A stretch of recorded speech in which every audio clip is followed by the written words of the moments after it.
Muy buenas tardes, señoras y señores. En primer lugar, con su permiso, quiero agradecer al Wall Street Journal Europe y al Foro de la Nueva Economía que me den una vez más la oportunidad de compartir con todos ustedes una serie de consideraciones sobre los retos que nos plantea la actualidad política y económica en España y en el mundo. En estos años he procurado siempre que el Gobierno sea predecible, que anuncie lo que va a hacer, que cumpla sus compromisos y que se explique siempre. Hace aproximadamente un año quise llamar su atención sobre el hecho de que la prosperidad que hemos sabido ganar en los últimos años deriva esencialmente del valor de la confianza que entre todos, administraciones y responsables públicos, pero sobre todo la propia sociedad, hemos construido. La confianza en las instituciones, me parece a mí, que es un requisito esencial para el progreso. Por eso hemos querido contribuir a esa confianza mediante la estabilidad política, institucional y financiera. Mi intervención de hoy pretendo que sea precisamente una explicación desde mi punto de vista personal, como no podía ser de otra manera, de los frutos que en términos de cambio y de modernización hemos conseguido de una política basada en la estabilización y en la confianza. Y permítanme, sin embargo, y ustedes me comprenderán, que antes de entrar en materia me refiera a una cuestión previa, una cuestión que nos afecta a todos los ciudadanos de España y a la que me hubiera gustado no haber tenido que hacer referencia nunca. Se trata, claro está, de la iniciativa de ruptura política presentada por el Gobierno vasco el pasado sábado.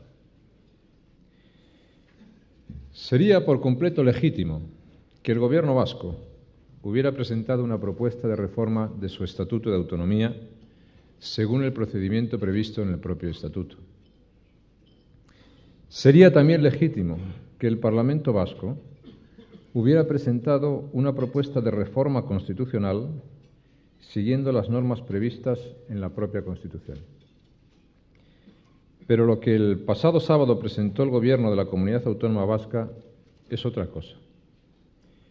Se dice que es una reforma del Estatuto, pero es en realidad una ruptura con la Constitución, una revisión destructora de la Constitución. Se trata, por tanto, de una iniciativa unilateral de ruptura constitucional que pretende imponerse sin respetar el mínimo respeto a las reglas del juego. Se trata de una iniciativa unilateral de la que se anuncia que se culminará en todo caso, se apruebe o no se apruebe. La decisión está tomada y al nacionalismo vasco le dan igual tanto los cauces como las opiniones. Se trata de una iniciativa unilateral que se propone sabiendo que solo sería aprobada en el Parlamento vasco con el apoyo, dentro y fuera de la Cámara, de una banda terrorista. Y se trata de una iniciativa unilateral que, de llevarse a efecto, supondría la irremisible salida del País Vasco no solo de España, sino de la Unión Europea. Se trata de una iniciativa unilateral que no respeta a quienes ostentan la titularidad de los derechos históricos, que son los llamados territorios forales de Álava, Vizcaya y Guipúzcoa. Y se trata, en fin, de una iniciativa unilateral con la pretensión de desmoronar todo el edificio de estabilidad institucional, jurídica y política que ha supuesto la Constitución vigente y que es el que ha permitido precisamente estos 25 años, los mejores 25 años de la historia contemporánea de España. Por todas y cada una de esas razones, el Gobierno rechaza esa iniciativa y se opondrá a ella tanto política como jurídicamente, con todas sus consecuencias. Y quiero decirles que tenemos que ser conscientes de que el nacionalismo vasco eleva hasta la exasperación su apuesta por la ruptura, no por la debilidad del sistema constitucional que disfrutamos, sino precisamente por lo contrario, por su fortaleza actual. Se rompe con todo lo existente porque se está debilitando los dos pilares de la hegemonía política del nacionalismo vasco. El primero, el complejo de inferioridad que históricamente ha existido en sus adversarios políticos. El segundo, el agotamiento de una violencia terrorista que se condena en términos morales, pero que se aprovecha para amedrentar a una oposición que tiene que vivir permanentemente protegida por escoltas. El gobierno nacionalista vasco ha decidido no respetar las reglas del juego. Esta es su propia decisión y tendrá, por tanto, que afrontar las consecuencias que se derivan de ella. El Gobierno no va a perder el tiempo lamentando la maniobra inconstitucional en marcha, sino que se verá obligado a cumplir con su deber de defensa del orden constitucional y así lo hará. El desafío está planteado al conjunto de la sociedad española y todos y cada uno de nosotros nos veríamos gravemente perjudicados si se instalara el precedente de un partido político que puede llevar adelante una iniciativa unilateral al margen de la Constitución, aprovechando el que una banda terrorista mantiene bajo amenaza de muerte a los que se opongan a ella. Por ello, pido una activa movilización en contra de esta iniciativa a toda la sociedad española. Una movilización tan pacífica como firme, tan extensa como resuelta.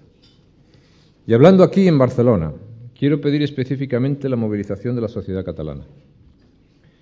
Si se olvidan elementos centrales de la cuestión que está planteada, se puede llegar a la conclusión de que se trata nada más que de una legítima manifestación de pluralidad política, de una iniciativa que puede ser discutida o negociada. Pero no puede ser así. No se puede cerrar los ojos a esos otros elementos que la acompañan y que son esenciales. No puede olvidarse la amenaza terrorista que la acompaña. No puede desconocerse que la esencia de un Estado de Derecho democrático es respetar la ley incluso para reformarla. Ningún demócrata, y ni siquiera quienes tienen un legítimo sentimiento político nacionalista, puede desear vivir en una comunidad política en la que haya sido aceptado el principio de los hechos consumados, avalado por la fuerza de las armas. Eso es lo que quería decir hoy, y espero que todos ustedes comprendan el porqué. Señoras y señores, permítanme que entre ya en la cuestión que hoy quería hablarles. España ha cambiado mucho en estos años. La sociedad española ha cambiado. También nuestra economía, nuestra vida política, nuestra presencia internacional. Y creo que es muy importante que seamos conscientes de estos cambios, porque solo desde esa base podremos tomar las decisiones que en el futuro nos van a llevar por un camino o por otro. Y porque solo conociendo qué metas ya hemos alcanzado, podremos proponernos otras nuevas y estaremos en condiciones de llegar a ellas. Esta situación distinta nos abre a todos nuevas oportunidades. Hemos conseguido salir airosos de una crisis económica internacional. Ahora es el momento de aprovechar una nueva etapa de prosperidad para lograr la definitiva convergencia con los niveles económicos y de bienestar de los países más desarrollados del mundo. Una convergencia en la que hemos avanzado en los últimos años. En los últimos 8 años hemos pasado del 78% de la renta media de la Unión Europea al 86% con el cual cerraremos el año 2003. Y sin duda se trata de una Europa que también ha cambiado. Y esta es la razón por la que nos encontramos en una situación, por un lado, apasionante, pero por otro lado, que requiere una gran responsabilidad. Estamos decidiendo el marco y los mecanismos institucionales de la Unión Europea. Y esta Europa de 25 países es sin duda distinta de la Europa de 12 en la que España entró y mucho más de la Europa de 6 que se fundó. Y todos hemos de conseguir que sea no solo una Europa diferente, sino una Europa mejor, más próspera, más creativa, más competitiva. Yo quiero saludar especialmente en esta ocasión a los representantes de nuestros nuevos socios de Europa del Este que hoy nos acompañan. Ellos saben la importancia que tiene para nosotros contar con su amistad y con su colaboración. Y sin la menor duda la apertura de la Unión Europea hacia el Este era una cuestión de justicia histórica, puesto que solamente un telón de acero les impidió estar presentes desde primera hora. Pero no es solo eso. Soy de los convencidos que una Europa más amplia es una fuente de oportunidad para todos, para los nuevos y para los que habíamos entrado anteriormente. Quiero recordar que también, cuando España firmó su tratado de adhesión, había quien pensaba entre los anteriores socios que podríamos ser un lastre para el progreso europeo o un factor de competencia desleal. Creo que hoy, afortunadamente, nadie puede sostener esa idea. El ingreso de España nos benefició a nosotros y a todos, y el ingreso de 10 nuevos países les beneficiará a ellos y también a nosotros. La nueva Europa de los 25 ofrece a las empresas españolas nuevos mercados y nuevas oportunidades de inversión, y nos va a obligar también a reforzar nuestros niveles de exigencia. Hace unos días, el diario La Vanguardia recogía un estudio internacional según el cual España, entre 1995 y el año 2002, era el país del mundo que más empleo industrial había creado, por encima, en términos relativos, incluso de los nuevos centros de producción del este de Europa o de Asia. Quiero decir que ese es también un éxito de nuestro país, en un momento en el cual las empresas se mueven libremente. Y es también uno de los retos para el futuro, porque España, y también Cataluña, tiene que seguir siendo capaz de atraer inversiones. Seguimos avanzando, y ustedes lo saben, para alcanzar nuestros objetivos de empleo. Aquí ustedes lo conocen y lo viven. 3 provincias catalanas están ya en el umbral del pleno empleo.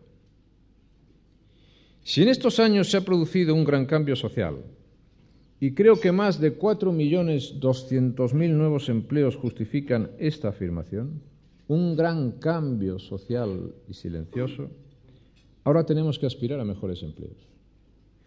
Para ganar en competitividad y en productividad tenemos que perseverar en las reformas, buscar la excelencia en la educación, superar definitivamente nuestra desventaja en lenguas extranjeras, incorporar la innovación y las nuevas tecnologías a las empresas.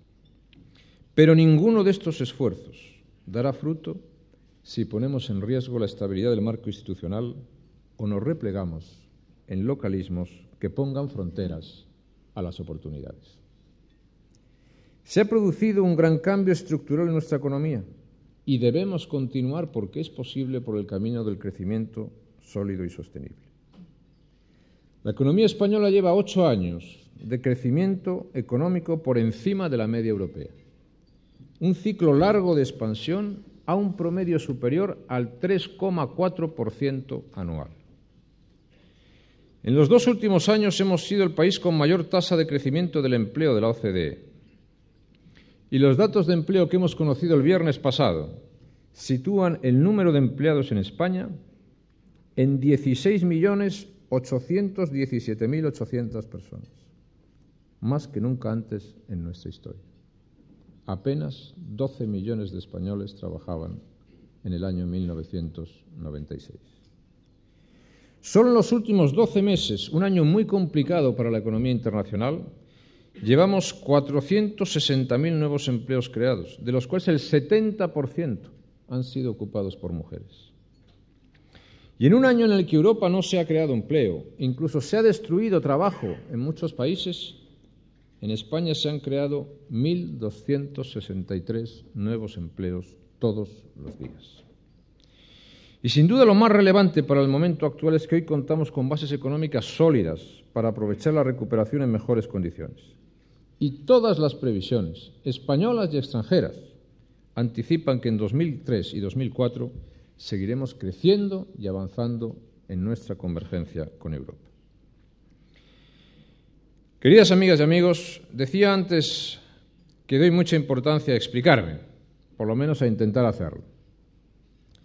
Y yo en estos años me he esforzado en hacerlo con especial intensidad en Cataluña. Creo que Cataluña es y tiene que seguir siendo central y nunca periférica o alejada. Y quiero decirles que Cataluña también ha cambiado en estos 8 años. Se podrá decir, y con razón, que Cataluña ya era motor de España en 1996. Y se podrá decir, y con razón, que Cataluña ya era motor de España mucho antes de 1996. Pero estarán de acuerdo conmigo en que un motor con un 20% de paro era un motor con menos caballos de potencia que un motor casi con pleno empleo. Y en los últimos 8 años, Cataluña ha acumulado un crecimiento económico próximo al 25% y un crecimiento que ha sido capaz de generar 700.000 nuevos puestos de trabajo en Cataluña. Los datos de empleo publicados el viernes, si son un récord histórico en España, revelan también un récord histórico de ocupación en Cataluña. 2.892.900 personas, 87.500 nuevos empleos en los últimos 12 meses. Yo creo, y ustedes lo dirán, que el tejido empresarial catalán se desenvuelve en un entorno más estable, con buenas condiciones de financiación, con un modelo económico que apuesta por la libertad reduciendo las cargas que soportan los que crean riqueza en la economía, con un país que colabora con ellos abriendo puertas al exterior. Un país que puede plantearse con perspectivas de éxito retos tan importantes como la posibilidad de albergar aquí el proyecto ITER. Los catalanes, como el resto de españoles, son más dueños que nunca de su propio futuro. Lo son porque cuentan con menos impuestos y con más eficiencia. Lo son porque se sienten más seguros respecto del futuro, porque contamos con la certeza de tener una seguridad social con superávit. Hoy, la Generalidad de Cataluña gestiona 6.000 millones de euros más que en 1996, es decir, 1 billón de pesetas más que en 1996. El presupuesto de la Generalidad de Cataluña ha crecido en un 60% en estos años y con unos recursos por vía impositiva que se han multiplicado por 6. El Gobierno ha querido, por otra parte, en todo momento contribuir a que se mantenga ese carácter central de Cataluña y lo ha traducido en inversiones importantes. De hecho, la inversión del Estado en Cataluña ha crecido año tras año y la inversión por habitante en Cataluña está por encima de la media nacional. Yo sé que se discuten de estas cosas, pero yo voy a dar los datos, nada más. Cataluña es la comunidad autónoma más beneficiada por el Plan de Infraestructuras 2000-2007, con una inversión total de más de 14.100 millones de euros, 2,3 billones de las antiguas pesetas. Si durante el periodo 90-95 la inversión en infraestructuras en Cataluña representó en promedio el 8% del total nacional, en los años 2001 y 2002 ese porcentaje ha sido más del 18% del total nacional. Años en los que además se ha puesto en marcha un definitivo modelo de financiación que ha llevado al máximo posible de autogobierno a Cataluña. Este plan es un plan que no consiste tan solo en mejorar las conexiones de Cataluña con Madrid, sino que es una apuesta por una malla mucho más acorde con nuestra realidad plural. Es el caso del eje del Mediterráneo con conexión de ferrocarril de alta velocidad, o es la ampliación del Prat. Yo creo, y lo digo porque lo creo y porque los datos así lo avalan, que a Cataluña le han sentado razonablemente bien las políticas aplicadas por el Gobierno estos años. Y creo que hasta ahora Cataluña ha sabido interpretar correctamente su papel en la nueva realidad de España. Ha contribuido decididamente a la estabilidad que tantos frutos nos está dando. Ha contribuido y contribuye a superar los desequilibrios territoriales, porque será también una de las más beneficiadas de un desarrollo regional integral. Y creo que ese es el espíritu que debe imperar en la Cataluña del futuro. Un espíritu al que ya aludía Cambó cuando decía: en un país no puede haber oasis. Si con toda su fuerza y vitalidad una región obtiene un gran progreso y no lo comparte con las demás, solo lo gozará precariamente, porque al fin lo ha de perder. España, y con ella Cataluña, ha cambiado. La realidad de España es hoy bien diferente. Es una realidad plural y abierta. Una comunidad integrada por personas cada vez más diversas. Y Cataluña comparte también, muy especialmente, esa diversidad y esa pluralidad. Por eso creo que la Cataluña de hoy y los catalanes de hoy no pueden permitir el lujo de encerrarse. La Cataluña de hoy es heterogénea y plural, como lo es toda España. Y replegarse sobre uno mismo, levantar barreras, forzar nuevas homogeneidades, es empobrecerse, es anclarse, es dar la espalda a un presente y un futuro de oportunidades. Lo que yo propongo es que situemos nuestro foco de atención y nuestra voluntad en que Cataluña continúe su papel de liderazgo en el progreso de España. Continuar colaborando entre el Gobierno de la Nación y la Generalidad y los municipios catalanes para que esta comunidad mantenga su pujanza entre las grandes regiones europeas. Trabajar para que cada vez sean más las grandes empresas que inviertan en Cataluña creando riqueza y creando empleo. Y eso, amigas y amigos, es difícilmente compatible con el ensimismamiento o con la inestabilidad que hoy a menudo se nos propone. Tenemos en el horizonte cercano, especialmente en Cataluña, nuevas elecciones. Nuevas oportunidades para que los ciudadanos decidan. Para que los catalanes y todos los españoles decidamos con nuestro voto qué pasos queremos dar y en qué dirección queremos ir. Por mi parte deseo, y seguro que comparto con ello los deseos de una gran mayoría de ciudadanos, que los catalanes y todos los españoles continuemos avanzando por la senda de la estabilidad que tantos frutos nos ha reportado y que en tan buenos frutos nos seguirá dando en el futuro. Ayer fueron los madrileños quienes tomaron una decisión que me parece sensata, una decisión de estabilidad, de moderación y de sentido de la responsabilidad. Conocemos los escasos beneficios que reporta la confrontación, conocemos muy bien las ventajas que representan la cooperación y la convivencia. Tenemos ante nosotros problemas concretos, retos sustantivos que requieren nuestra máxima atención, nuestra máxima dedicación y trabajo. Y dedicar energías, atención, esfuerzo e inquietudes artificiales es retrasar la respuesta que debemos dar al país y a los ciudadanos. Es demorar el cumplimiento de lo importante.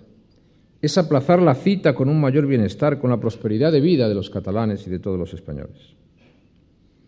Yo sinceramente creo que muchos, creo que la mayoría, queremos un presente y futuro de estabilidad para Cataluña y para España.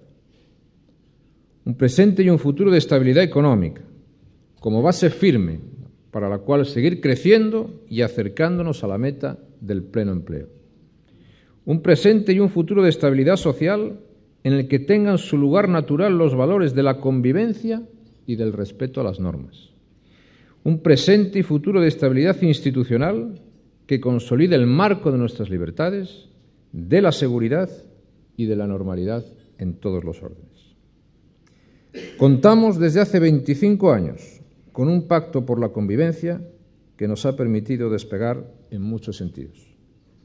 Hemos ganado mucho todos en este tiempo y tengo la completa seguridad de que tenemos un amplio margen para seguir haciéndolo. Espero que seamos capaces de conseguirlo y, si ustedes me lo permiten decirlo, estoy seguro que lo conseguiremos. Muchas gracias por su atención.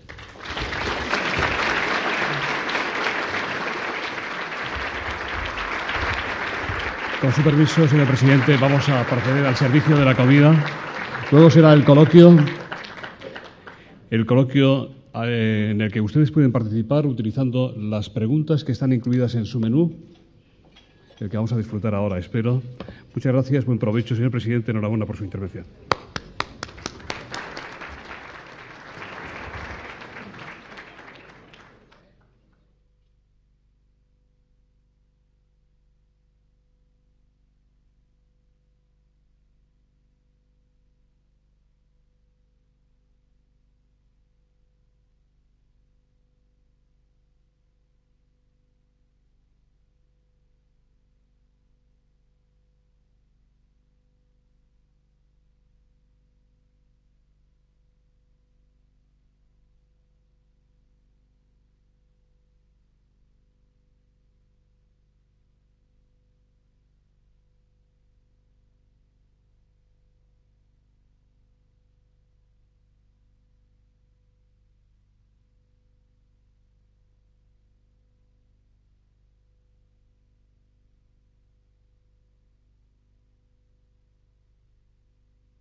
Señoras y señores, ha llegado el momento del coloquio con el presidente del Gobierno.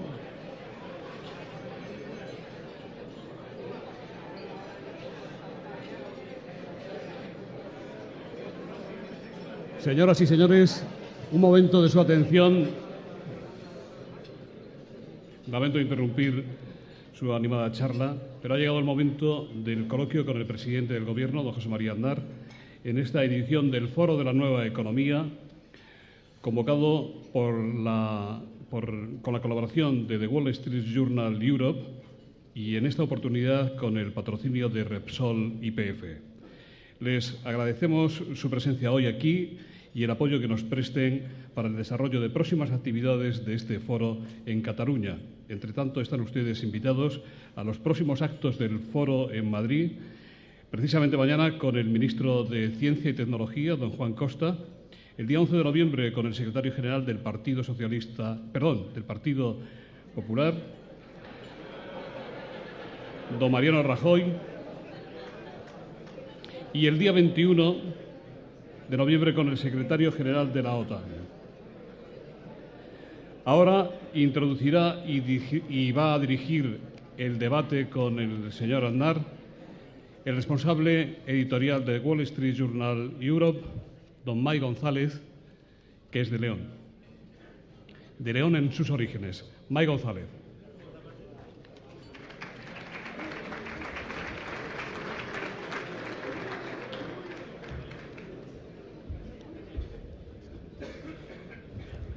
Gracias, José Luis. Todos los que tenemos sangre española en las venas tenemos con España una relación bastante especial, ¿no?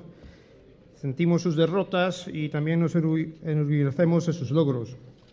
Yo he tenido la buena suerte que mi periódico me mandó aquí a Europa para escribir la opinión del periódico sobre Europa y he coincidido con el gobierno de José María Aznar, durante el cual España ha tenido más logros que derrotas. Claro que aparte de lo cubano-americano también soy periodista y nos gusta más criticar que elogiar. Y el gobierno del señor Aznar nos ha frustrado un poco, porque ha tenido muchos logros, yo creo, y es la opinión de mi periódico también. Él habló en su discurso de la presencia española internacional, que se nota mucho desde afuera y que España ha cambiado mucho. Pero también hay muchos desafíos y muchos retos para España, como hemos podido ver con las palabras del señor Aznar al principio, y tenemos muchas preguntas para hacer al señor Aznar. Y no sé si usted quiere responderlas desde la mesa o quiere subir aquí, señor presidente. Voy para allá.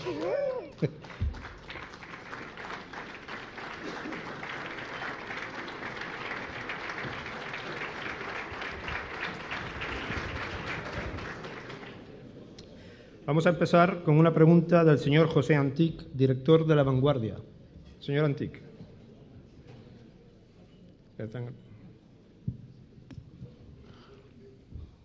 Muchas gracias. Señor presidente, usted ha hablado en varias ocasiones durante su conferencia de estabilidad y confianza. Eso parece que ha sido percibido por los electores de la Comunidad de Madrid en los comicios de ayer, otorgándole a ustedes la mayoría absoluta y una diferencia respecto a su principal rival, el Partido Socialista, de casi 10 puntos. No parece, a tenor de las encuestas tan claras, de que esos valores funcionen en Cataluña en las próximas elecciones autonómicas. A mí me gustaría saber su opinión sobre a qué atribuye esta diferencia entre un sitio y otro. Y después, no sé si toca o no, pero estos días todo el mundo está efectuando, políticos, intelectuales, una valoración de los 23 años de presidencia de Jordi Pujol en Cataluña. Me gustaría saber la opinión de quien fue su socio en el periodo 96-2000 de una manera estable y desde 2000 hasta ahora de una manera intermitente. Muchas gracias.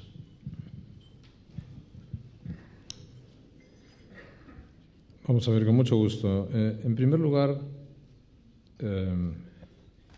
tal vez para interpretar correctamente las elecciones en Madrid, en donde tengo la impresión de que el Partido Popular ha vuelto a ganar las elecciones, en este caso con mayoría absoluta, pero Yo creo que hay que tomar como punto de referencia los 12 últimos meses en España, ¿no? En España los 12 últimos meses han pasado muchas cosas. Y se puso en marcha una forma, en mi opinión, bastante criticable de hacer política, ¿no? Se ha utilizado prácticamente todo contra el gobierno, contra las posiciones del gobierno. Y al final, cuando uno toma como punto de referencia, después de las elecciones de Madrid, lo que han sido los resultados de las elecciones locales y autonómicas en España, en el mes de mayo, unidos a los de Madrid, el resultado es que el Partido Popular gana claramente las elecciones y que el Partido Socialista, pues lo único que ha conseguido es perder la Comunidad Autónoma de Baleares. Ese es el resultado. Y evidentemente eso fortalece mucho más la opción del Partido Popular y debilita mucho más las otras opciones.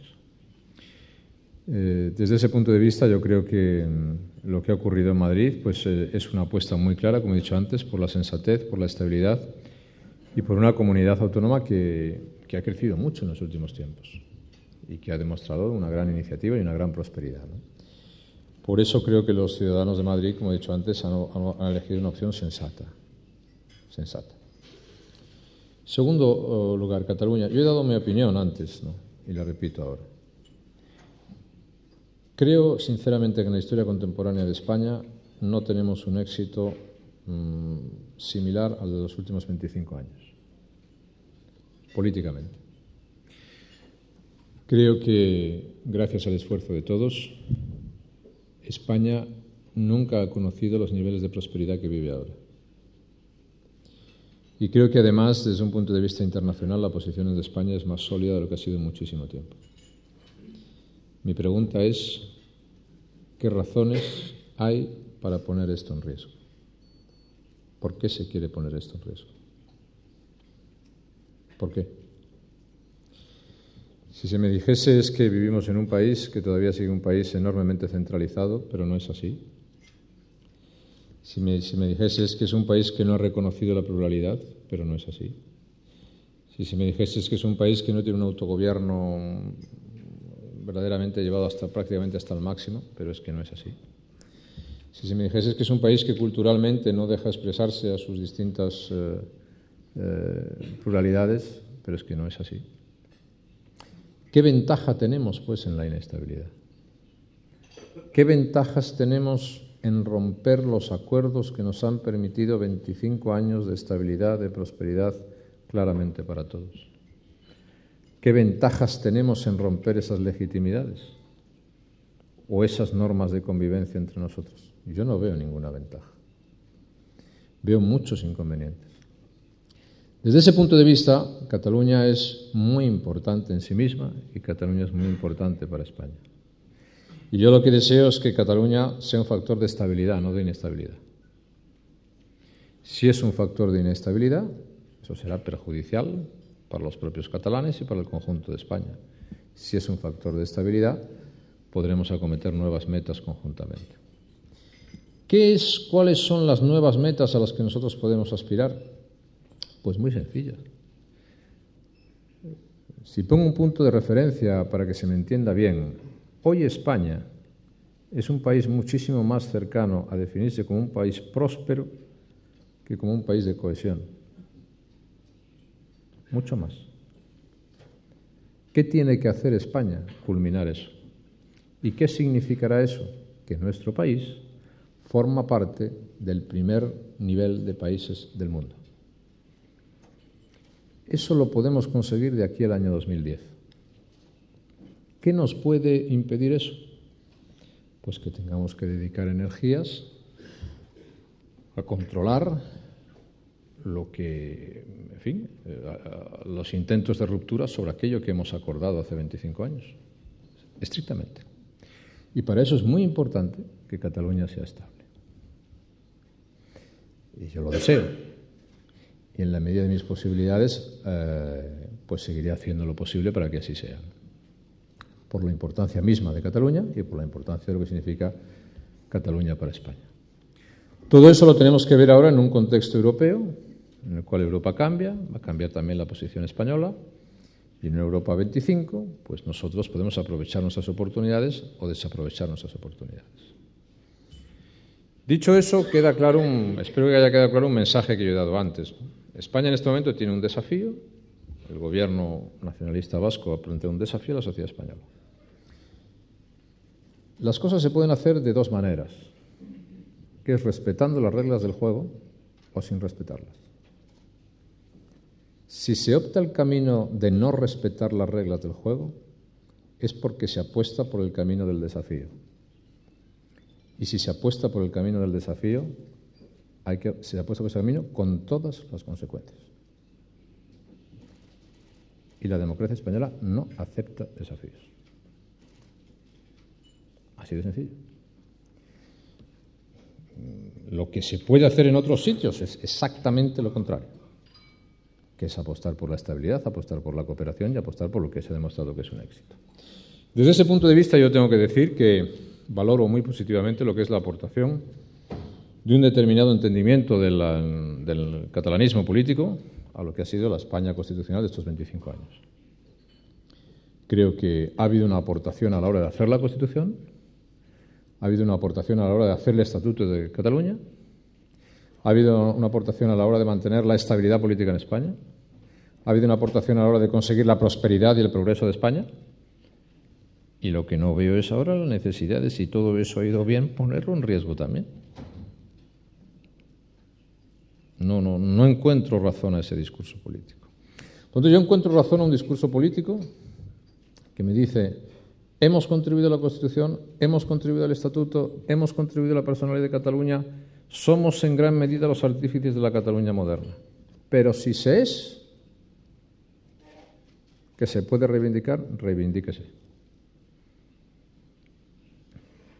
Porque si se hace el discurso de la insatisfacción, pues se están dando legitimidades a otros que mantienen posiciones sin duda distintas o más radicales. Y eso a mí me parece una equivocación. Eso es lo que yo puedo decir. Cuestiones personales al margen, que esa por supuesto están por encima de cualquier otra circunstancia política, ¿no? A mí lo que me preocupa es que en este caso el Partido Popular en el futuro, bien representado por Josep Piqué, mantenga una actitud coherente, que es la actitud de la estabilidad, de la defensa de la Constitución, de la defensa del Estatuto de Autonomía de Cataluña y de la defensa de todos aquellos valores positivos que hoy animan la sociedad catalana, que deseamos no solamente consolidar, sino que mejorar con nuestra aportación en el futuro. Muchas gracias, señor presidente. ¿Por qué no nos quedamos un poco sobre ese tema de las regiones, ¿no? Tengo una pregunta del señor, creo que es Juan Carlos Vitoria. Una vez presentado y activado el plan Ibarretxe, ¿cuál prevé que será la evolución de los acontecimientos en los próximos meses? Lo que hace falta es que en este momento todos los ciudadanos españoles sepan qué es lo que se ha hecho, lo conocen ya bien, y sepan, como he dicho antes, que el Gobierno utilizará todos los resortes que legalmente tiene a su disposición para que en ningún caso el ordenamiento constitucional pueda ser quebrado unilateralmente por nadie, ni en el País Vasco ni en ningún sitio. Eso es simplemente lo que yo quiero decir. Lo demás ya se sabe lo que es. Plantear un plan de secesión de una parte de España encima de 1.000 muertos que ha conseguido el terrorismo en los últimos años en España es de las mayores barbaridades que se pueden conocer, no solamente en nuestro país, sino en toda Europa. No hay nadie que se le haya ocurrido semejante dislate como el que se les ha ocurrido al nacionalismo vasco en nuestro país. Muchas gracias. Usted mencionó el éxito económico que ha tenido España últimamente y no se puede negar. Un precio de ese éxito económico es el crecimiento de la inmigración aquí en España. Una pregunta que viene del embajador de Argentina, pero que, vaya, a título personal también, como nieto de inmigrantes españoles que fueron a Cuba y inmigrante yo mismo en Estados Unidos, es un problema nuevo para España, ¿no? Sí, era un país que mandaba inmigrantes afuera, pero el embajador de Argentina pregunta cómo evolucionará la política sobre inmigración aquí en España. En estos últimos años ha sido uno de los grandes cambios del país, ¿no? Mi opinión es que, desde un punto de vista político, ¿no? Una fuerza política, un partido político, unos analistas políticos y, si ustedes me permiten, también periodistas, ¿no? Medios de comunicación, que no estén dispuestos a aceptar la realidad de las cosas, siempre se equivocarán. Si aceptas la realidad podrás acertar o equivocarte, pero si no la aceptas siempre te equivocarás. Es decir, si tú al Partido Popular en España te empeñas en juzgarle con criterios o con mentalidades de los años 30, vas a perder siempre. Y yo no me voy a quejar de que pierdan. Pero es una equivocación. Si tú la realidad social de la España de hoy la analizas sin tener en cuenta, como he dicho, que el gran cambio que se ha producido en España es que de trabajar 12 millones de personas han pasado a trabajar 16 millones y medio de personas, y eso es una revolución social, nunca plantearás una política que se puede ser considerada en serio. Hace 5 o 6 años yo tenía que hablar muchísimo tiempo en todas partes defendiendo el equilibrio presupuestario y la estabilidad presupuestaria. Hoy no hay nadie prácticamente que diga que quiere poner en riesgo la estabilidad presupuestaria. ¿Por qué? Porque todo el mundo sabe las ventajas que eso tiene. Entonces, desde el punto de vista de los cambios del país, el país ha cambiado. ¿Cómo se puede hacer un discurso político basado en la guerra civil con la España de hoy? Es absolutamente absurdo. No va a ningún lado. Porque no responde a lo que significa la convivencia normal entre españoles de hoy. Entonces, España era un país que todavía hace 6 años o hace 7 años tenía muy pocos inmigrantes. Y tradicionalmente ha sido un gran país de gran inmigración. ¿España qué tiene? Tiene el problema de un país próspero. Y como yo digo, que nos den mucho tiempo la historia los problemas de un país próspero. Y yo quiero tener los problemas de un país próspero. Como me gustaría tener los problemas de una democracia con 200 años de antigüedad. Claro que me gustaría. Y los problemas de la inmigración son los problemas de un país próspero, que hay que saber interpretar. Y eso es uno de los cambios profundos de España. Lo cual no quiere decir que no tengamos muchísimas cosas que hacer en nuestro país, que hay muchas cosas que hacer, afortunadamente, en el nuestro y en los demás, pero también específicamente en el nuestro. Bueno, ese es un fenómeno nuevo en nuestro país que tenemos que abordar con inteligencia y que tenemos que ir adaptándonos a ello. Hoy pocos saben que, por ejemplo, hay en España más inmigrantes iberoamericanos que inmigrantes magrebíes. Es mayor el número de inmigrantes iberoamericanos que el número de inmigrantes magrebíes. ¿Eso es una expresión de una pluralidad y, como decía, heterogeneidad de España? Claro que sí. Y yo digo, y tampoco en Cataluña se pueden hacer análisis políticos sin tener en cuenta esa heterogeneidad. No se pueden hacer. Hay gente que piensa que el problema de la inmigración ilegal en España es que entran muchos por los estrechos. No, el problema del estrecho, el problema de Canarias, es un problema en gran medida de acogida y de dramatismo, pero no es un problema de número. La inmigración entra en España de otras maneras. Bueno, yo quiero decir, todos los discursos que se han hecho de papeles para todos, de da lo mismo ser legal que ilegal, de un país tiene una capacidad de acogida ilimitada, eso es un disparate. Los países, como las casas, como este salón, tienen una capacidad de acogida limitada. Los países tienen que distinguir entre la inmigración legal y la inmigración ilegal. Los países tienen que ordenar los flujos de la cooperación de la inmigración. Y además los países tienen que cooperar con aquellos países que son en este momento fuente de inmigración. ¿Qué ocurre? Que son ritmos distintos.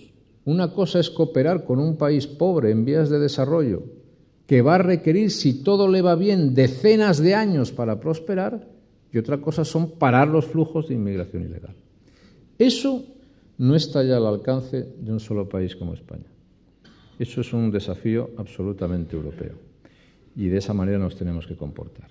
Quien no entienda que eso va a producir fuertes consecuencias sociales, en mi opinión, sí se sabe ordenar, positivas para España, sí se sabe ordenar, pues yo creo que se equivoca.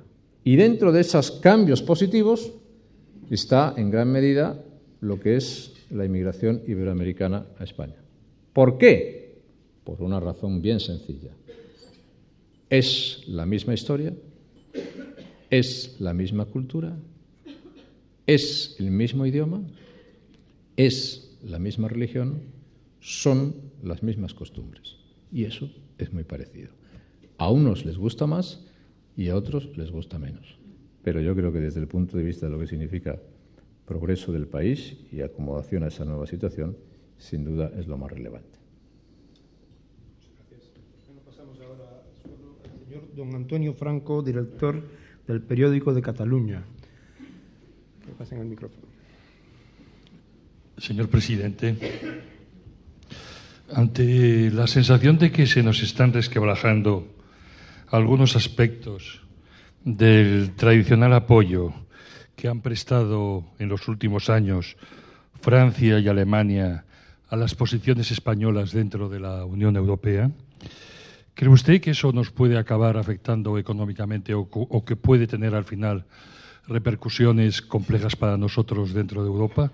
¿O cree usted que estamos en condiciones de superar esa puesta de espaldas de estas dos potencias tradicionalmente avaladoras nuestras?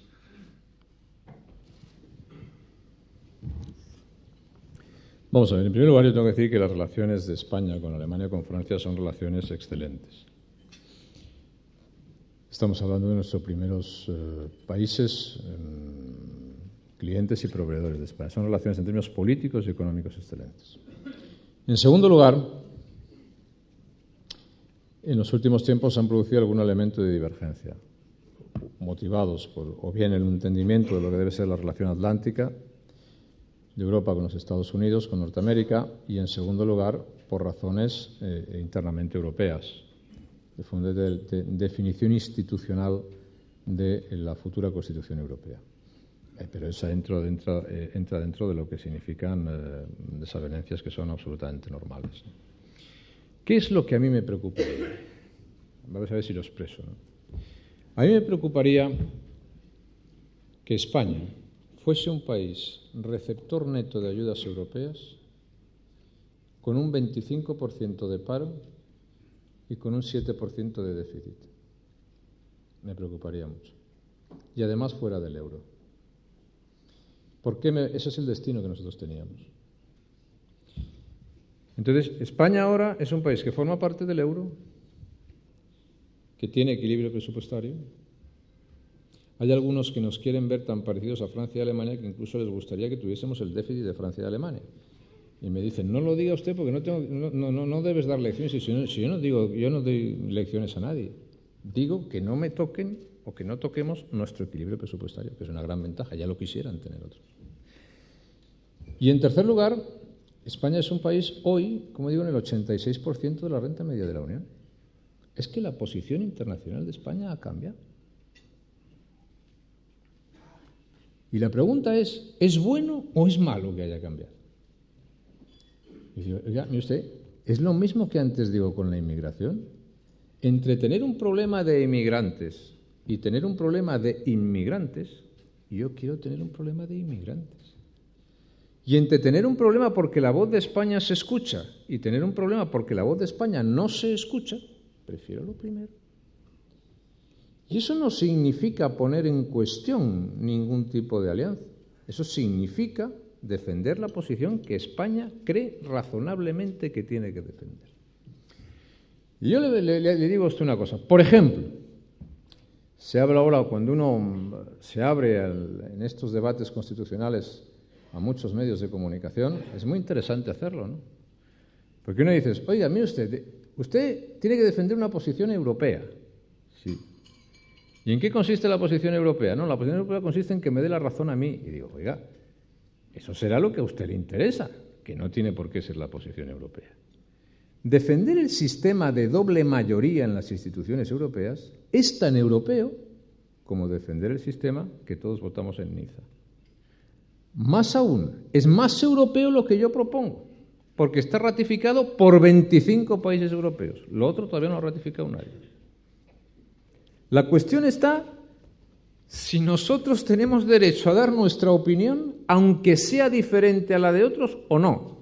Y yo mantengo que sí, que tenemos derecho a darla. Y la doy.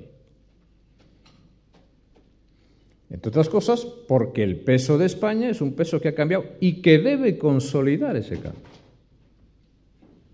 Por eso decía, uno de los cambios del país es que en el año 2006, pues lo más probable es que estemos fuera del 90% del techo exigible para los fondos de cohesión. Lo he puesto en algún ejemplo en los últimos días. Perdón si me alargo un segundo. El año que España recibe más fondos europeos es el año 2002. Recibimos el 1,2% de nuestro Producto Interno Bruto. Este año vamos a recibir el 1%. El año que viene vamos a recibir el 0,8%. Y el año 2006 recibiremos el 0,4%. ¿Por qué? Porque la prosperidad española está creciendo de una manera extraordinaria. ¿Eso es malo? Eso no puede ser malo, eso es bueno. ¿Es concebible que la prosperidad de un país crezca como la que está creciendo España y no estar dispuesto a asumir responsabilidades desde el punto de vista internacional? Yo creo que no. Entonces yo tengo esa visión de una Europa no incompatible con la visión atlántica de Europa, sino entiendo que Europa es posible por esa visión atlántica. A mí no me gusta, a mí me encanta la literatura, pero en cuestiones políticas no me gusta hacer mucha literatura. Yo le digo, si alguien tiene una alternativa a una relación de estabilidad y de seguridad, que es la que representa la Alianza Atlántica o la relación de Europa con los Estados Unidos, que por favor la ponga encima de la mesa. Que la ponga. Yo no la conozco. Entonces yo creo que es muy importante para Europa y muy importante para España una sólida relación atlántica. Y creo que eso es perfectamente compatible con una sólida relación, con una sólida construcción europea. Perfectamente compatible. Es más, la contraposición de la construcción europea con la relación atlántica será negativa para ambas, pero sobre todo para la parte más débil de la pareja, que es Europa. Y nadie puede suplir en estos momentos la garantía ni para Europa ni para el mundo de esa relación atlántica. Nadie. Y a partir de ahí, a mí me parece que España, históricamente, por su situación geoestratégica, por su situación geográfica, es un país que desde el punto de vista atlántico y europeo tiene mucho que decir. Salvo que yo esté muy equivocado. Pero cuando uno repasa la historia de España, el Mediterráneo es muy importante. Y el Atlántico también. Me parece. Y cuando uno puede decir, oiga, ¿qué es lo más importante que ustedes han aportado a la historia del mundo? Y dice, oiga usted, pues a mí me parece que el Atlántico tiene mucho que ver en eso. Y en este momento, en cuestiones de seguridad, en cuestiones de futuro, a mí me parece, sinceramente, pues que España ha tomado la opción que tenía que tomar. El mundo cambia, aunque a algunos no les acabe de gustar, cambia de una manera sustancial después de la caída del muro de Berlín y sufre una aceleración y otro cambio histórico después del 11 de septiembre. Sinceramente, yo no creo que un país que conoce lo que es el terrorismo desde hace 30 años y que conoce esos cambios que está viviendo pueda estar al margen de esa situación. Tiene que asumir sus responsabilidades. Y es lo que España ha hecho. Y yo tengo que decir que me alegro mucho de que lo haya hecho. Porque creo que la historia de España será diferente y será mejor de lo que ha sido.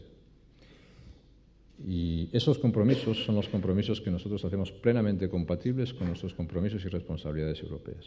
Y lo vamos a seguir haciendo. Por tanto, eso no va en detrimento de nada, va en interés de todos, de la estabilidad, de la seguridad y la prosperidad de todos. Y yo espero y deseo pues que España se pueda seguir manifestando con voz propia en el mundo. Lo digo sin ningún tipo de jactancia, sin ningún tipo de, digamos, de orgullo malentendido. Lo digo como la posición normal que debe tener un país normal, que es capaz de manifestar sus opiniones. Muchas gracias. Como dice usted, señor presidente, España ha cambiado mucho de la España que usted heredó en el 96. ¿Cree usted que el español medio comprende los cambios que ha tratado de usted hacer en España? Y si no los comprende, si piensa que no los comprende muy bien, ¿teme que esto arriesgue su legado histórico? Yo creo que los españoles han de demostrar una capacidad de adaptación a los cambios verdaderamente extraordinaria. Verdaderamente extraordinaria, ¿no? Y con un sentido de la orientación digno de ser elogiado y digno de ser tenido en cuenta, ¿no?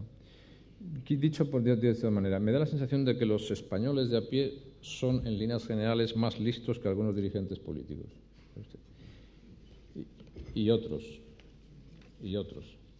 Entonces, creo que tienen un buen sentido de la orientación, saben bien dónde quieren ir y saben bien realmente cuáles son las cosas definitivas e importantes. Pero han demostrado una gran capacidad de adaptación. Y si hoy España es uno de los países, con el Reino Unido, que crece más de Europa y que tiene más prosperidad de Europa y que crea más empleo de Europa, no es por casualidad. Es porque hay unas políticas que se han hecho, es porque ha manifestado confianza y credibilidad, y es porque es un país más flexible.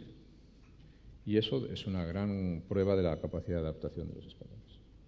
Muchas gracias. Tenemos dos preguntas más. Una a Andreu Misé del País. ¿Dónde está el señor Misé? Aquí está.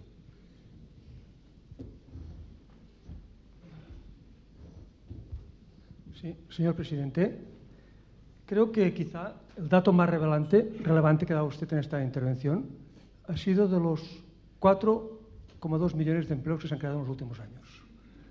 Si no he entendido mal, ha hablado también de que se han creado en los últimos 8 años, es decir, que no ha hecho coincidir el cambio político con el cambio del ciclo económico, pero sin duda sigue siendo el dato más importante y que está impresionando más a todos los países de nuestro entorno.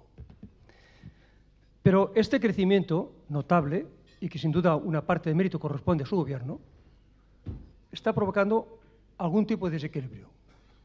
Un desequilibrio está en el precio de los inmuebles. Es decir, una parte de ese crecimiento está impulsado por un crecimiento atípico de la construcción, y ese crecimiento extraordinario de la construcción está provocando un extraordinario aumento de los precios de los inmuebles, que son totalmente inasequibles a una parte importante de la población. Y esto, por tanto, es un problema que preocupa a una parte importante de la población. Otro desequilibrio, usted ha dicho que este crecimiento ha sido en parte al liderazgo de Cataluña y que sigue esperando que Cataluña continúe teniendo un papel de liderazgo en esta recuperación económica. Bueno, existe bastantes dudas sobre ese papel de liderazgo de Cataluña. Es decir, Cataluña, al menos hay 2 puntos para resumir, en los que existen dudas si el Estado está contando con Cataluña para esta aportación, para este crecimiento. En el tema de las infraestructuras, usted ha dado unas cifras que no se corresponden con otras cifras que se manejan todos los días, y no creo que sea cuestión de hacer un debate de cifras, pero existe una sensación bastante profunda de que Cataluña en los últimos años ha tenido una participación del Estado en el tema de inversiones bastante inferior a la media del país. Y otra cuestión es, ya lo planteo como una pregunta, es si en Cataluña puede existir la sede de una empresa importante a nivel de todo el Estado. Es decir, este desequilibrio que se ha producido por una parte en el tema de los inmuebles, también se ha producido en el tema de concentración, una posición centralista, una concepción centralista del Estado. Por tanto, yo, sin quitarle ningún mérito de la primera parte de la recuperación, del crecimiento, que es importante, ¿qué medidas piensa tomar el Gobierno o qué reflexión hace usted cómo afrontar esos 2 desequilibrios? Muchas gracias. Pues le voy a intentar contestar de la manera más breve que pueda, pero me hace usted preguntas que me estimulan a alargarme, pero lo intentaré hacer lo más brevemente posible.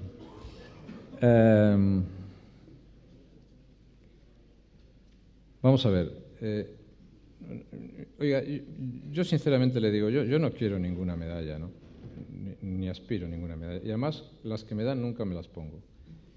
No, yo simplemente quiero reflejar una realidad, ¿no? Y contribuir a que el país mejore, ¿no?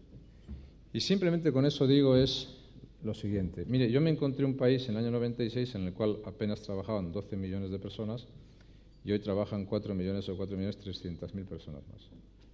Bueno, pues Eso en un país se llama hacer una revolución social. Yo me encontré una seguridad social en el año 96 con un déficit de 500.000 millones de pesetas y la vamos a dejar con un fondo de reserva de más de 10.000 millones de euros. ¿Eso qué significa? Pues tener una seguridad social saneada. A los efectos de un gobernante como yo que se va, pues la pregunta tiene que ser, diga usted, yo puedo honradamente decir, ¿dejo un país mejor que el que encontré o no? Creo que en algunos aspectos lo puedo dejar mejor. Y es simplemente lo que digo. Y luego, naturalmente, los ciudadanos elegirán y decidirán lo que les parezca absolutamente oportuno. ¿Que eso se puede hacer, como usted dice, a favor de ciclo o en contra de ciclo? Pues ese es uno de los grandes cambios de España. Y yo le ruego a usted que lo comprenda, ¿no?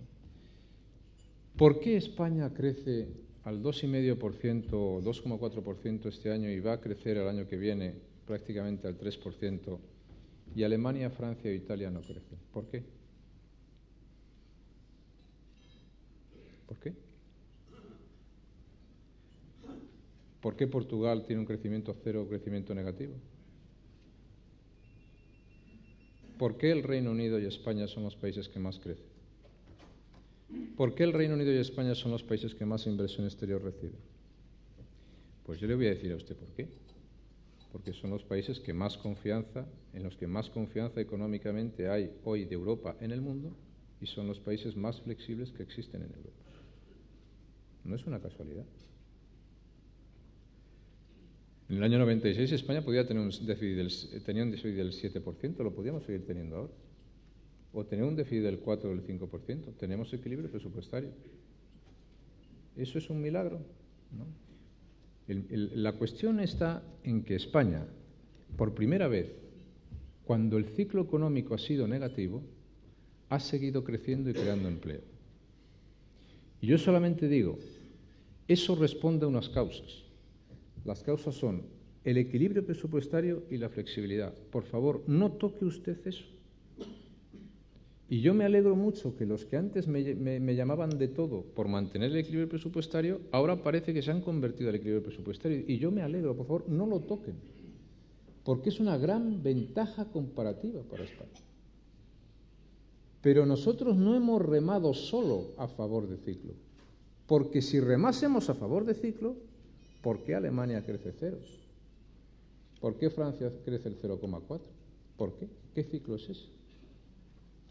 No, es que en España se dan fundamentos económicos que no se daban antes. Y eso nos debe alegrar.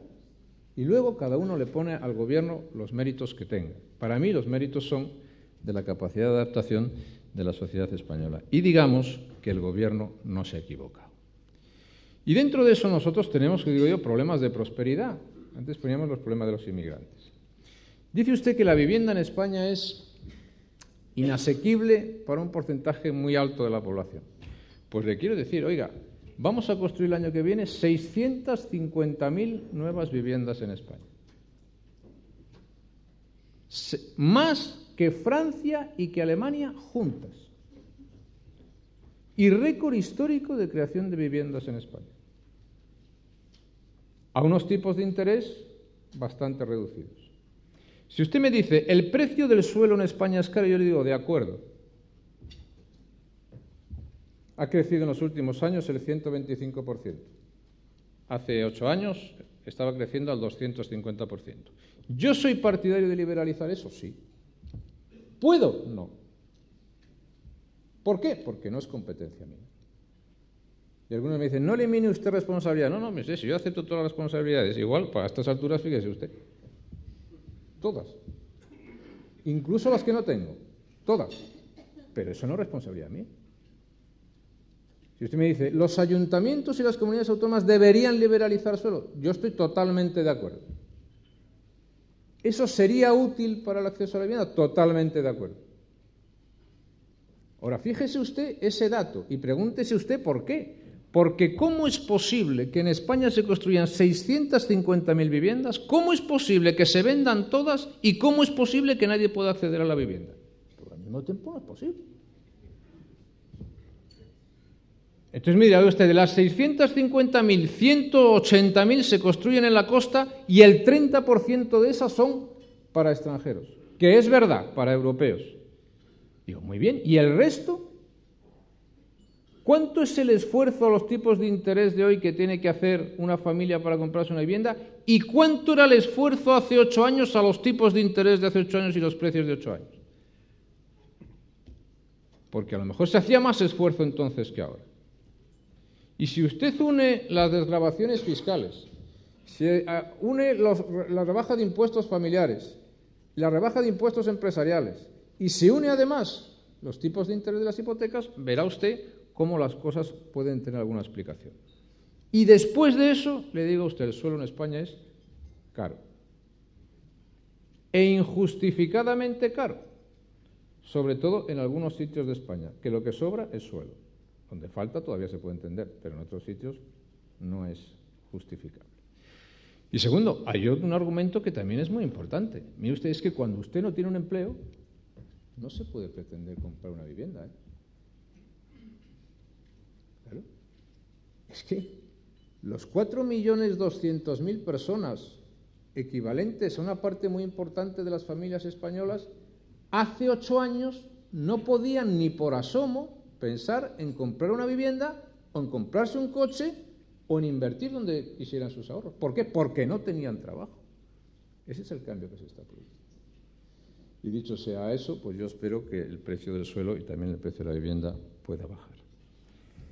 Me dice usted que nosotros hemos hecho una política un poco centralista, cosa que lo has puesto usted en términos muy moderados porque estoy acostumbrado también a otros todavía, a otros más, digamos. A mí me gusta hablar con los hechos y lo he dicho antes, ¿no? Antes he dicho algunos datos. Yo debo ser un centralista un poco raro, porque es incomprensible que yo sea un centralista y al mismo tiempo España, durante la época del gobierno que yo he presidido, haya llegado a los mayores niveles de autogobierno que ha tenido nunca.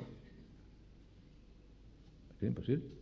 O sea, yo soy un centralista que acepta y promueve que los ingresos de la Generalidad aumenten el 60% en los últimos años. ¿O que aceptar la capacidad normativa de las comunidades autónomas? ¿O que se llegue prácticamente al máximo de autogobierno? Yo soy un centralista rarísimo, ¿eh? Ahora, yo no le voy a decir a una empresa dónde se tiene que instalar. Eso ya se lo digo, ¿eh? Yo no le voy a decir a una empresa dónde se tiene que instalar. Se instala donde quiere. Si quiere instalarse en Barcelona, se instala en Barcelona. Si quiere instalarse en Madrid, se instala en Madrid. Si quiere instalarse en Alicante, se instala en Alicante. Y si quiere instalarse en Santiago de Compostela, en Santiago de Compostela. Ese es el problema de la empresa, no es mi problema. Yo no estoy en el gobierno para decirle a las empresas lo que tienen que hacer, sino para crear las condiciones para que las empresas puedan tomar decisiones. Y si hay empresas que deciden venirse, y lo he dicho antes, ojalá se decidan venir a Barcelona todas las empresas que quieran. Pero yo no les diré ni aquí ni en ningún lado, ni que se vayan ni que se queden. Y me parece eso un sistema bastante maniqueo de ver las cosas. Y, por supuesto, bastante imposible de manejar desde el punto de vista de la realidad empresarial. La tercera cuestión, por tanto, quiero decir, acepto mi condición de centralista extravagante, por decirlo de esa manera, ¿no? Las cuentas no me cuadran, de ninguna manera. Al Estado, al Gobierno, como he dicho antes, al Gobierno, lo dije en un debate parlamentario. El Gobierno tiene, de cada 10 funcionarios que hay en España, el Gobierno tiene 2. Incluyendo Fuerzas Armadas, Policía Nacional y Guardia Civil. 2. Si quieren, tenemos menos. Que me digan qué es lo que tengo que suprimir. Podemos suprimir o las Fuerzas Armadas o la Guardia Civil o la Policía Nacional. Yo no lo aconsejo. 2 de cada 10. Y después de eso, que se me diga que existen, bueno, pues usted es que yo quiero no sé qué, bueno, encantado, pero estos son los hechos y son los datos. Aspiro como Ortega a que España sea por fin un país en el que los datos no se discuten. Es a lo único que aspiro, a que sea un país en que el dato no se discute. Y yo le digo a usted, hay 2 de cada 10. no hago guerra de cifras. Bien, y la tercera es las cuestiones de las infraestructuras radiales. Yo lo hablaba con algunos amigos aquí en esta mesa. Si yo ya oigo y ya escucho decir muchos discursos sobre las infraestructuras radiales, ¿no? Pero yo el otro día le dije al ministro de Fomento, oye, dámelo, porque yo tengo la sensación de que estar haciendo otra cosa distinta de la que se está haciendo aquí, ¿no? Entonces, cuando uno ve las infraestructuras viarias en España, cuando usted puede decir, oiga, ¿cuáles son las obras más importantes viarias que se están haciendo en España? Yo le digo, si encuentra usted una radial,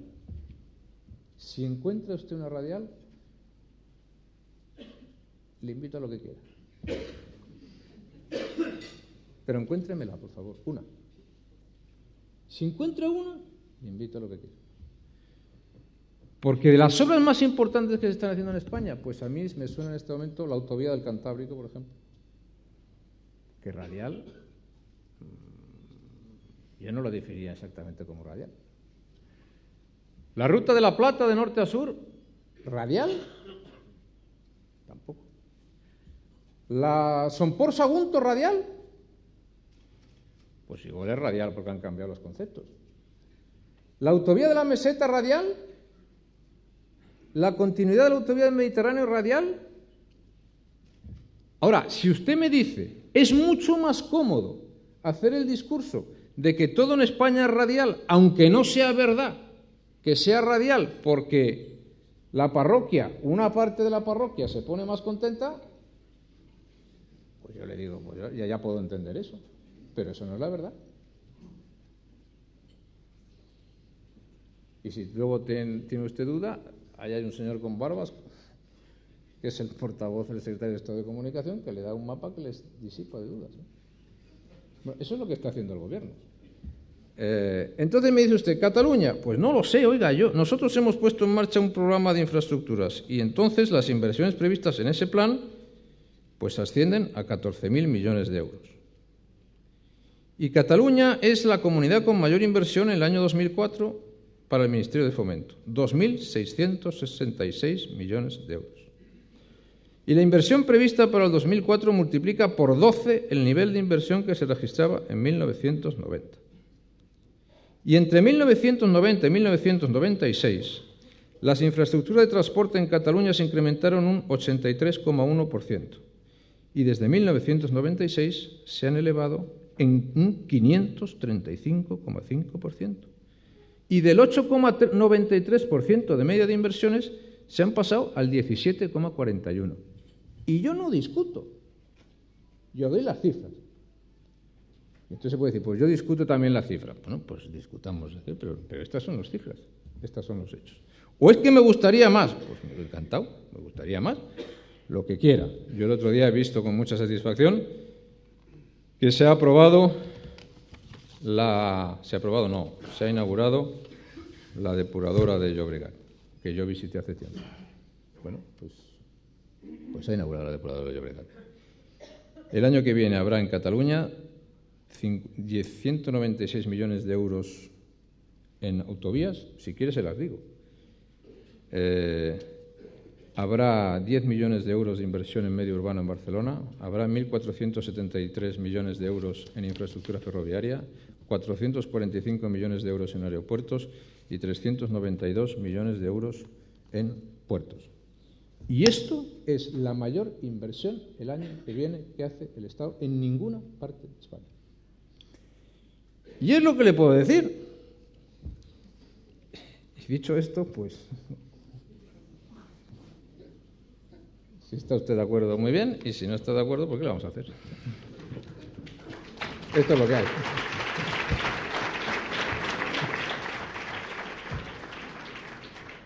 Muchas gracias. Creo que hemos cubierto mucho territorio radial, vertical, de todas partes. Tengo una más pregunta.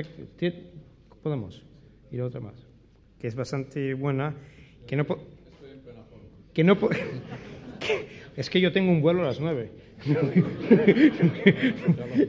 que no podía faltar, y es sobre Irak.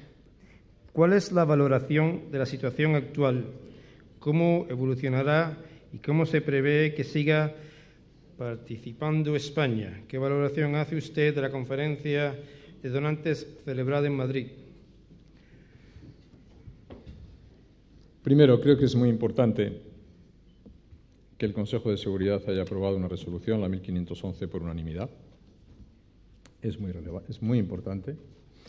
Segundo, creo que es muy importante que la conferencia de donantes que se ha celebrado en Madrid haya constituido un éxito, porque recaudar en esa conferencia 33.000 millones de dólares pues se puede considerar como un buen éxito. Y tercero, es muy importante, en mi opinión, que la situación creada en Irak concluya con un éxito. Hoy no es un buen día, por ejemplo. Hoy ha habido 5 atentados en cadena en Bagdad y con muchas víctimas, y eso es un problema muy, muy difícil y muy serio. Pero quiero decir que las posibilidades de un mundo más seguro, las posibilidades de una lucha contra el terrorismo más firme, las posibilidades de una reordenación de todo el Oriente Medio, las posibilidades de paz entre el conflicto entre Israel y Palestina, las posibilidades de que sigamos contribuyendo de una manera sólida a la estabilidad del mundo, pasan porque Irak se solucione positivamente. Habrá dificultades, no será una tarea fácil, será una tarea difícil, pero yo estoy convencido del éxito. Y espero y deseo que todo el mundo aporte ahí según sus responsabilidades. España lo ha hecho, lo hace y lo seguirá haciendo, porque España es un país que cree que la legalidad internacional debe respetarse, que la lucha contra el terrorismo es la principal responsabilidad que tenemos todos los gobiernos y que, naturalmente, la estabilidad del mundo bien merece en este momento que esa relación atlántica sea especialmente fortalecida y especialmente desarrollada, sobre todo cuando pueden existir algunas dificultades. Si algún europeo piensa que el que nuestros amigos y aliados norteamericanos tengan dificultades en Irak o que todos tengamos dificultades en Irak va a beneficiar a Europa, se equivoca completamente. Va a beneficiar a lo que es la inestabilidad y el terrorismo internacional. Yo no deseo que eso pase y, por lo tanto, España seguirá manteniendo una posición coherente y sólida como la que hemos mantenido. Muchas gracias, señor José María Aznar, presidente del Gobierno español. Desde el punto de vista de un periódico de afuera, americano, no se puede negar que España, bajo su mandato, se escucha con una voz independiente y original. En mi opinión, la opinión de mi periódico es que tiene razón en lo que hace, y a lo mejor la opinión de otros es que no tiene razón, pero no se puede negar que se oye, y que se oye de manera independiente. Y por eso, a mi nombre y a nombre de mi periódico, los que tienen todavía cava en la copa, le quería que levanten un brindis. Es que yo no tengo copa, pero... Muchas gracias. Muchas gracias. Buena suerte a todos y muchas gracias, muy amables.